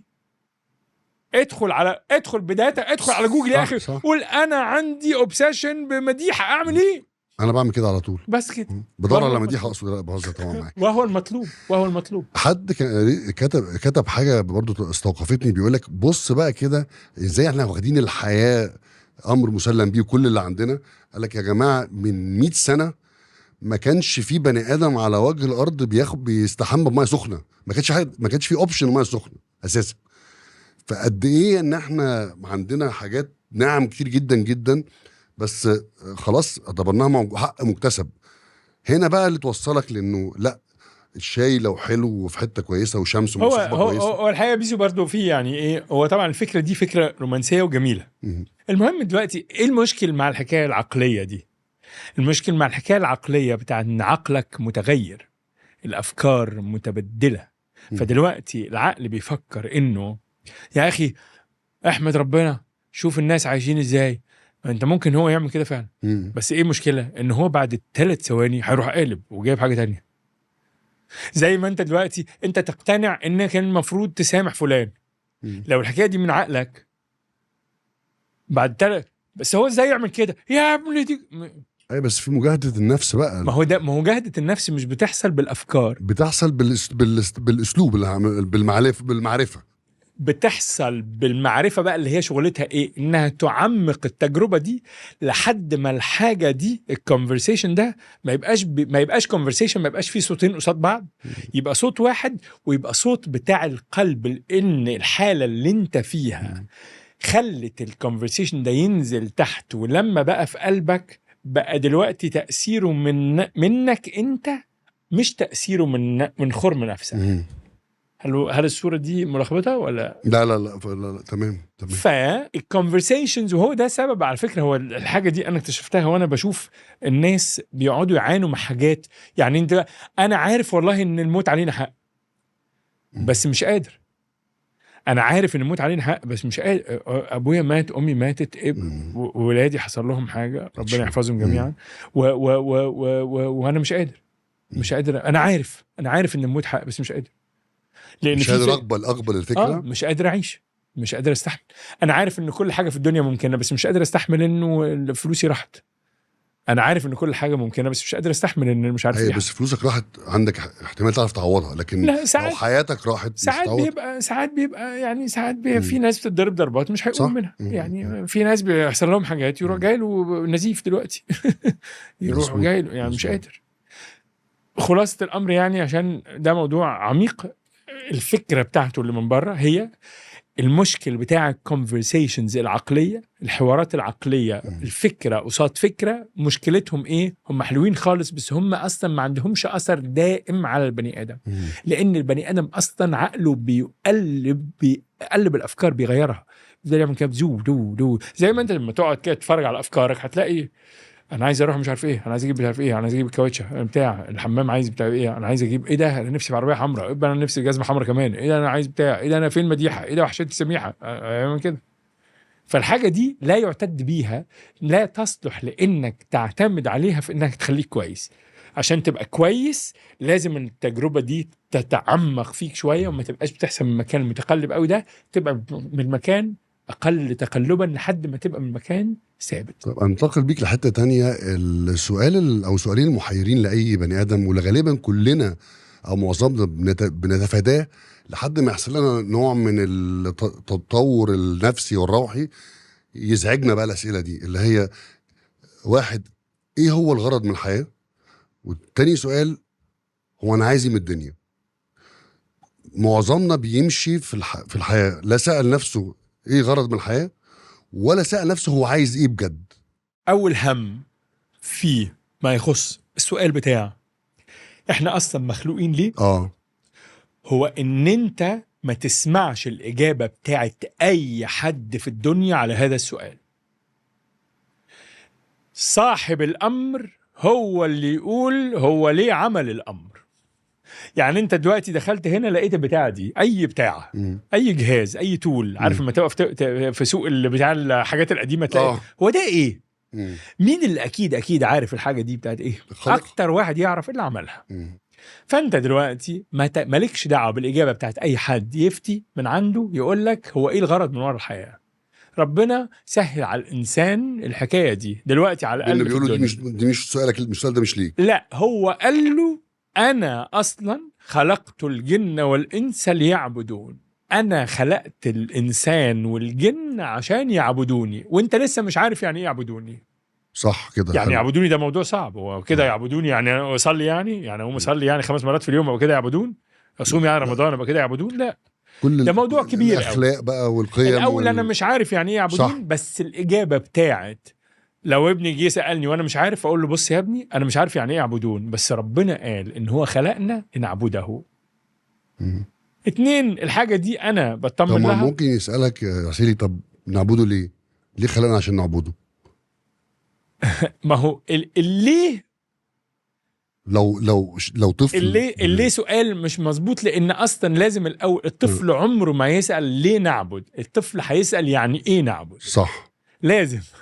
لانه ما ينفعش يسال على الغرض من الشيء هو مش فاهم ايه لا، الشيء. وليه دي اكبر حتى من اكبر من بكتير. وعيه. يعني ايه نعبده؟ انا برضو بطمن الحاجه دي لان هي جات لي من وانا طفل كده. هي جات لي يعني القت في روعي. في القدماء على فكره، وفي قدماء المفسرين وكده قالوا يعني ان يعبدون يعني يعرفون. وهم طبعا يكونوا منهم يعني من يعرفوا احسن مني وكده.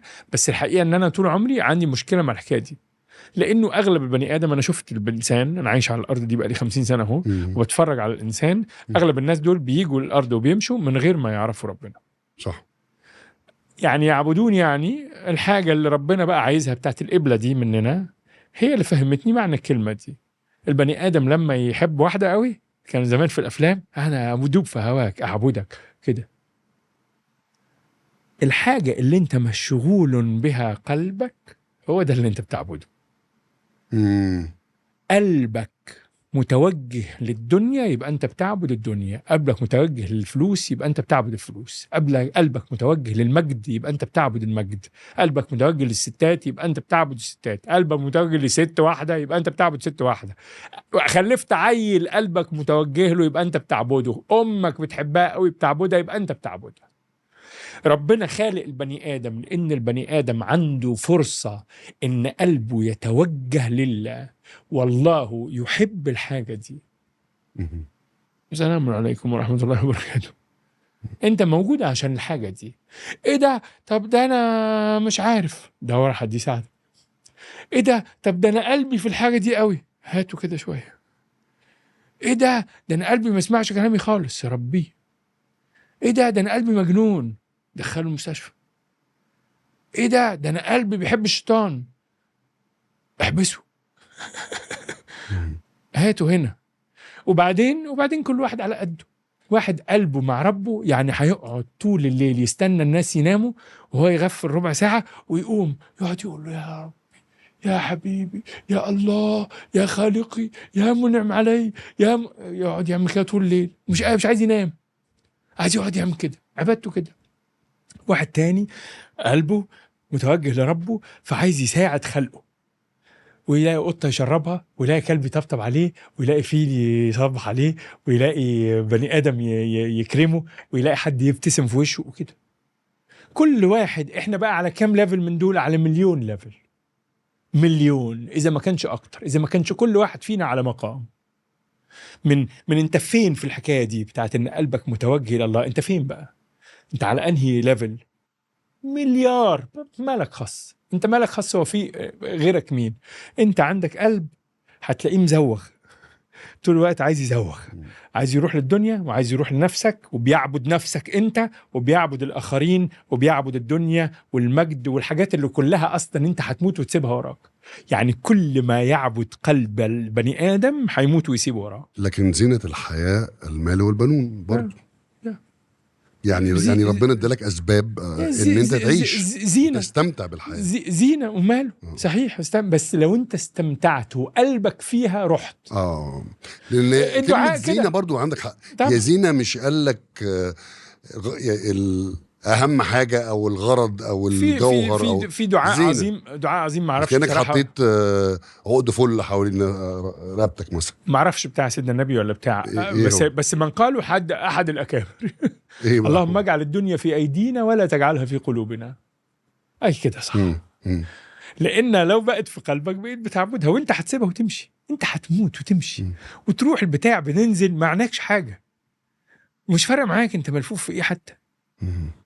بيمشي، انت نفسك بتتاكل مش بس بتمشي. يعني مش عايزين ندخل في صور، بس انت بتبقى تراب. طب انت نفهمك ازاي يعني؟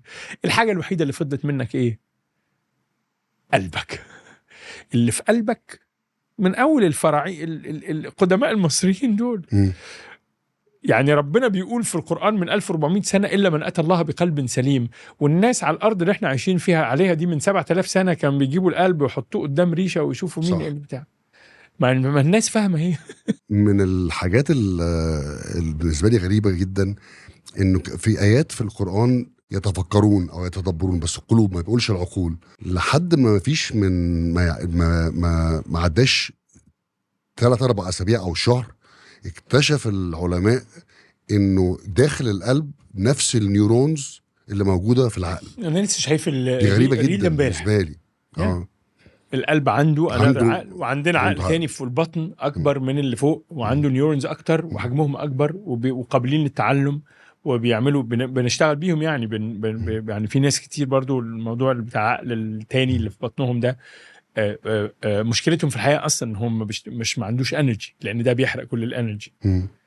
عشان الحكاية دي طبعا المهرة فيها قوي الناس بتاعت الفار ايست، الناس بتاعت المديتيشن، الناس بتاعت الدعوة بتاع، فهموا الحكاية دي كويس وبيعملوا بقى. يعني مش عايزين ندخل في الحاجات دي دلوقتي عشان هتفرعنا، بس يعني ليش. الحكايه بتاعت مانجنج الانرجي بتاعتك واعطاء. لو احنا بقى اعتبرنا ان الاكتشاف العلمي ده بقى هو ان القلب نفسه هو اللي اصلا بيقول للمخ يعمل ايه. هو التوجه. الدين مش هنا. الدين مش العباده. الدين هو طريقتك. دينك ايه يعني؟ طريقتك ايه يعني؟ فاكر القصيده بتاع الدين ابوهم اسمه ايه بتاع جمال بخيت؟ هو دين يعني انت دينك ايه؟ ملتك ايه؟ توجه قلبك ايه؟ ده قصدنا. ايه قصد دينك ايه يا اخي؟ والله ديني اني لله. طب يورينا. فلو انت قلبك بقى متوجه لله، بيقول لعقلك يفكر لله، وبيقول لجوارحك تتصرف لله، وبيقول لإيدك تشتغل لله، وبيقول لرجلك تسعى كده. القلب هو مملكتك. والدنيا زينة حلوة خالص، حلوة جميلة خالص جميلة، بس هتسيبها وتمشي. اوعى تتلهي باللي خدته عن اللي خدت منه. اوعى تتلهي. لكن استمتع بيها برضو أفندم. لكن تستمتع بيها برضو، عشان كده قال لك تستمتع وتشكر. النبات والاكل والشرب والحاجات اللي بنركبها، ويعني دي متعة، يعني حاجات ولكنها زينة. هل تقدر تعيش؟ طبعا. بس هي كمان هو ربنا عملها ليه؟ كمان عملها عشان في ناس لا يصلحوا، يعني في ناس لا تصلح للفقر، وفي ناس لا تصلح للغنى. يعني في واحد لو بقى غني يبوظ يترمي، وفي واحد لو بقى مش عيان يبقى زبالة. لازم يبقى عيان عشان يبقى كويس، عشان يدخل الجنة لازم يبقى عيان. بس هو ما يعرفش، هو فاكر نفسه هو لو بقى خافف هيبقى جامد. اغلب الناس فاكرين ان هو انا ليه عامل كده، انا لو معايا فلوس كنت هبقى جامد قوي. هو ما يعرفش. وهو ممكن يكون ربنا انقذه بس بان هو ما بقاش غني، ربنا انقذه بعدم تحقيق حلمه، ربنا انقذه بان هو خلى حياته صغيره، لان حياته كانت كبيره كان بقى وحش. كتير كده ناس لما بتشوف انا منهم، لما بتشوف كم الظلم اللي في الحياه المتناثر في كل ارجاء الكون ده. وابسط مثال مثلا لو جينا نبص على اهلنا واخواتنا في فلسطين، يعني ربنا قال لك يعني ان هو مجيب للدعوات، ودعوني وانا قريب من العبد ولو دعاني، بالمعنى كده يعني. طب احنا لنا بحياتي بتستغرق 2 بيعرضوا لابشع انواع الالام والمجازر والاوجاع يعني شيء من وراء الخيال. وهم اكيد دعوا ودايما حسبنا الله ونعم الوكيل. ما انا مضطر اسال كده، هو لماذا لا ينصر الله عباده المخلصين المؤمنين الاطفال المستنجدين مش قادر افهمها. عشان انت بس، ما هو المشكل كله مشكله قصور في معرفتنا احنا. مؤكد، بس انا مش فاهم. ايوه، ما هو اول حاجه لازم الواحد وهو عنده اللي معترف ان عنده قصور، لما بيبقى مش فاهم بيقول انا مش فاهم. لو الحكايه اتلخبطت، اللي عنده قصور ده يروح لك ايه ده؟ ده الكيمياء دي بايظه، ده الرياضه دي بايظه، الماث ده بايظ، وهو ما يعرفش ماث. يعني معقوله الطياره الحديد تطير؟ مش الانسان يعمل كده؟ بس علميا تطير. بس هو لانه مش عارف، هو بيستعمل اللوجيك بتاع انه مش عارف. هو دي الغلطه بقى اللي بيعملها البني ادم، في ان هو بيرى الشيء كده. اولا، هو انت عارف المشهد ده خلص ازاي؟ لا. هو انت عارف في كام واحد دلوقتي اتعلموا ايه؟ لا. هو انت عارف احنا سايبين المشهد ده ليه؟ لا. انت كل اللي انت عارفه ان انت فاكر ان الله وانت تدعوه يعني يعمل لك اللي انت عايزه. مين اللي قال لكم كده؟ الله قال للانسان كده؟ لا. قال ادعوني استجب لكم. انت عارف، انت تعرف يعني انت تعرف يعني ايه ادعوني؟ لا، فين الاستجابه؟ هو هل ادعوني دي يعني اطلبوا مني فانا اعمل لكم الحاجه؟ يعني هل اطلب الله الاول كده؟ والله ما اعرفش، يمكن انا جاهل، ما اعرفش. مش كده؟ اكيد لا. اكيد لا. طيب خلاص، اذا سالك عبادي عني فاني قريب اجيب دعوه الداعي. انت دلوقتي لما تروح البني ادم الطبيعي بيقول ادعوني يعني ايه؟ ادعوني يعني اطلبوا مني. هل ده شيء عاقل؟ لا. ادعوني مش يعني اطلبوا مني. يعني ادعوني يعني ايه؟ مش بجد، مش يعني امال ايه؟ طيب والله يا عم هو اولا هو ده طبعا مش نفس المعنى، وده طبعا ده دلوقتي احنا في حته دلوقتي ايه ده؟ شائكة؟ لا طبعا، لانه طب نعديها. لا ما نعديهاش، يعني نزورها بس ما نغطسش فيها. صح. بس ده مش يعني ايه يعني مش صح.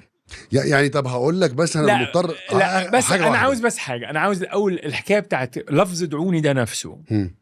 لما نبص على استعماله في لكل لفظ، وخصوصا في القرآن يعني في بواطن، في أوجه.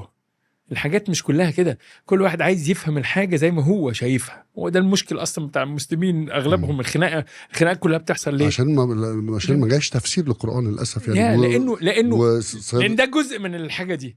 ده جزء من الحاجة دي. ماشي. لو الله يريد، محمد عليه الصلاة والسلام نفسه ما فسرش القرآن. لو الله يريد ان الحكايه تبقى واضحه للجميع كان خلاها واضحه للجميع. بالزبط. هو ليه سايب البتاع مبطن؟ لان هو يريده كده، وما خلاش سيدنا محمد عليه الصلاة والسلام يفسره كمان، لانه معناه ان هو الغرض لازم احنا نحترم الحاجه دي، مش نفضل نتساءل عنها وليه بقى هو قليل ادب. صحيح. ما تسكت عشان نفهمك. شتمتني جامد يا احمد اول النهارده. لا يا حبيبي، ما فيهاش حاجه. ده الانسان، انا بشتم الحاله الانسانيه مش انت. طيب اوكي. الحاله الانسانيه. عارف زي ما الانسان يقول انا كنت حمار. يعني ايه؟ يعني انا كنت حمار يعني كان عندي دين؟ لا. انا كنت في حاله انسانيه شبيهه بالحمار. مفيش حاجه، كلنا بنبقى حمار. ومعنى ان انت ما بقتش حمار في الحاجه دي ان انت ما بقتش حمار في حاجه تانية. لا، بتبقى حمار في الحاجه دي والحاجه دي والحاجه دي، وبعدين تبقى ربنا ينجينا من واحده منهم ما نبقاش حمار فيها ونفضل حمار في الباقي. الواحد بص هو هامبلينج بص يا اخي العلاقات بين الراجل والست عامله ازاي. تقعد تعرف ستات طول حياتك وتعمل حاجه حمار. بنخلف عيال ونقعد نعمل حمار. تعمل حاجه حمار مع صاحبك. الصداقه سهله جدا، طول عمرك صديق حمار. فإذا الحموريه دي حاجه جميله، فيري هامبلينج البني ادم، بتخليه يعرف مقامه كده. ان الله حكيم خبير عليم، وانت حمار ما تتصرف زي الحمار عشان تبقى حمار مظبوط كده، عشان تبقى حمار مؤدب حلو. احلى حاجه في الحمار ادبه. لما نتخلى عن الادب بنبقى حمار وحش. خلاصه الامر انه الحكايه بتاعت ادعوني استجب لكم، انا اصلا مش عارف معناها الحاجه دي. اوكي. فيا ربي انا دي وجهه نظر تحترم. انا مش عارف يا ربي. وبعدين ادعوني يعني هو من ضمن كلمه دعوه اللي ربنا سايبها برضو من ضمن المعنى في كل الارض اللي بتتكلم عربي. الدعوه دي يعني ايه؟ يعني انفيتيشن. يعني ادعوني الى المشهد. صح. هاتني بدل ما انت لوحدك مع الحاجه، ادعوني ابقى انا في الحاجه مثلا. يعني ده معنى باطن. انا بس يعني مش عايز يعني مش عايز بس ادعوني فيها زي ما انا بدعيك عندي او بدعيك انا بقى بستحضر الله فيما انا فيه. مش بطلب من ربنا انه يعمل لي حاجه. هو ربنا واحد مخلصاتي جايبه انت؟ وربنا جاي عشان انت تطلب منه، وانت فاهم حاجه اصلا عشان ربنا يعمل لك اللي انت عايزه. اللهم انصرهم، هو انا اصلا عايزك تنصرهم، هو ربنا يعني قاعد مخبي الحاجه عنده مستنينا احنا نطلبها منه عشان يطلعها، وهو اكرم الاكرمين. يعني انت عارف اهل غزه بيمروا بايه، وربنا اللي خالقهم مش عارف؟ اللي بيعلم السر واخفى، اللي يعرف البني ادم ده وعارف هو هيتولد امتى وهيموت بايه، وايه يجري في قلبه وايه يجري في سره. احنا عارفين من غزه دول، من اللي حصل لهم ده، كام واحد علي في الجنه في حتت مش هنشوفها؟ نعرف في كام واحد ألهموه أهل غزة دول؟ نعرف في كام واحد إيمانه رجع؟ نعرف في كام واحد عرف عن قضية الحاجة دي؟ نعرف في كام واحد غير وجهة حياته حتى، اتعلم عن الظلم وتعلم عن الحق؟ نعرف في كام واحد سجد؟ نعرف في كام واحد دمع؟ نعرف في كام واحد قلبه تعلق بربه وقال ملناش غيرك يا رب؟ نعرف؟ ما نعرفش حاجة خالص. ومع ذلك النفس قليلة الأدب. الموضوع محتاج ثقة.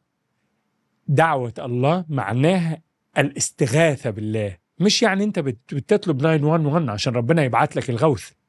ربنا لما بيعمل لنا حاجة مش بيعمل لنا مشكلة عشان تقول له حلها لي فيحلها لك. ربنا لما بيعرضك لحاجة بيعرضك لحاجة عشان تشكلك، تعيد تشكيلك، عشان تتعلم منها حاجة. في حاجة احنا كلنا واحنا شاهدين على الحاجه دي، زي ما احنا زمان في الثوره كده، احنا اتعلمنا حاجات ما كناش ممكن نتعلمها غير في المكان ده. 100%. وفي غزه في الارض دي النهارده علمت العالم حاجه مش ممكن حاجه تانية تعلمها. احنا شغلتنا ان احنا نشوف ربنا خلانا في الوضع ده عشان نعرف ايه، عشان نفهم ايه، عشان نعمل ايه احسن، عشان نتقيه قدر مستطاعنا، عشان نعمل ايه ونعمله احسن. طب انا عملت كده امبارح، هعمل بكره ايه؟ طب بعده هعمل ايه؟ طب بعده هعمل ايه؟ وقلبي يكبر واتعاطف وادعي لهم. في كام واحد يعني من غير ما عزة تحصل دي، في واحد ممكن يسجد يدعي الناس ما يعرفهاش ويعيط؟ مش ممكن. لا. لازم قلبك يتعصر. طب انت يعني خلاصة الامر انه المسألة ما يجري في الدنيا اكبر بكتير مما يجري في عقلك. اوكي، عايز بقى القعدة دي ممكن تطول الى ما لا نهاية وحديثك عظيم. ننقل حتة تانية بالتطور التكنولوجي وبالاي اي وبالحياة. انت شايف الحياة راحة على فين؟ وبالنسبة انت عندك ولاد صح؟ اعمارهم ايه يا حبيبي؟ بنتي ما شاء الله عندها 19 سنة، ابني ما شاء الله عنده 15. أكبر. اوكي، ربنا يخليهم لك يا حبيبي. الحمد لله. شايف الحياة مع الضغوط دي وضغوط السوشيال ميديا وظهور الاي اي احنا كيف ترى العالم شكله ايه؟ عند العقل المسألة بتاعت العالم بيحصل فيه ايه دي حاجة مخيفة جدا، تدعوك الى انك تهرب بسرعة وما تلاقيش حتة تهرب فيها فتتجنن. عند القلب فيه، انا بحب استعمل الكود ده من عمر مختار من الفيلم. ايوه، راح له سيدي عمر الحق عندهم طيارات يعني هم راكبين حصان وماسكين بندقية ودول بيضربون بالطيارات. فراح قايل لهم ايه؟ قال له الطيارات دي يعني تحت العرش ولا فوق العرش؟ قال له لا تحت العرش. قال له خلاص احنا مع اللي فوق العرش. طب ما هو ابدوهم في الاخر، مش مهم، بس احنا مع اللي فوق العرش. الارض دي تحت العرش صح. والاباده تحت العرش، والانهزام والانتصار تحت العرش، والسجن والمعتقل والموت والبتاع تحت العرش. وانت مع اللي فوق العرش. والمسرح ده بيقعد ربع ساعه. الحياه اهو 50 سنه بيعدوا كانهم ربع ساعه. كل نص ساعه في حياتك هي اهم نص ساعه في حياتك. يعني لو النص ساعه اللي فاتت دي كانت نكد، فانت حياتك بقت عامله كده. لو النص ساعه كانت حلوه فانت حياتك بقت حلوه. لو النص ساعه قلبك مفتوح وكأن حياتك كلها قلبك مفتوح. ومش مهم البتاع، العداد مش بيعد. العداد مش بيعد. انت ما يحسب عليك هو دلوقتي ده. لو انت دلوقتي مع صاحب، طب ما احنا اصلا هنموت. طب انا كده هنموت. انت اصلا قاعد ربع ساعه وهتموت. فرق قوي معاك يعني هتموت ازاي؟ بس فرق معاك قوي، لازم تفرق معاك قوي. هتموت يعني كيف؟ يعني هيبقى كيف انت وانت بتموت. هو ده اللي يفرق معاك، بس مش فارق انت هتموت ازاي. ايه فرق ايه يعني؟ انت كده هتموت، وانت كده هتموت اصلا. انك ميت وانهم ميتون. سيبك من بيحصل ايه هنا، خليك معايا انا. ايه الحرام الغزاويه، انت تعرف انا عامل لهم ايه؟ انت تعرف من صبر منهم انا هوديه فين؟ انت تعرف الجنه اللي هيدخلها اللي عياله كلهم يموتوا ده ويسجد في الارض ويقول سبحان ربي الاعلى؟ تعرف ده هيروح فين؟ انا بقى اعرف، فاسكت. انا هجيبك كو هوست بعد كده معايا. لا والله احنا لازم نبقى لينا لقاءات تانية، لان ده حديث ممكن حديث عظيم وبيفتح المخ والروح. انا بحب عفويتك ولذاذتك وانا بقالي كتير قوي ما عادش معاك كمان. والطفل اللي انت ده وانت كبير وعباس وكده وطفل قوي كده، حاجه جميله ومنعشه وطيبه وحلوه. ميرسي يا احمد جدا على انك شرفتنا، ومبسوط جدا باللقاء ده ويعني حصل لي متعه روحيه ونفسيه عظيمه. شكرا، قعده حلوه. صباح الفل جميعا، ان شاء الله تبقوا دايما بخير. ثانك يو. صباح الفل.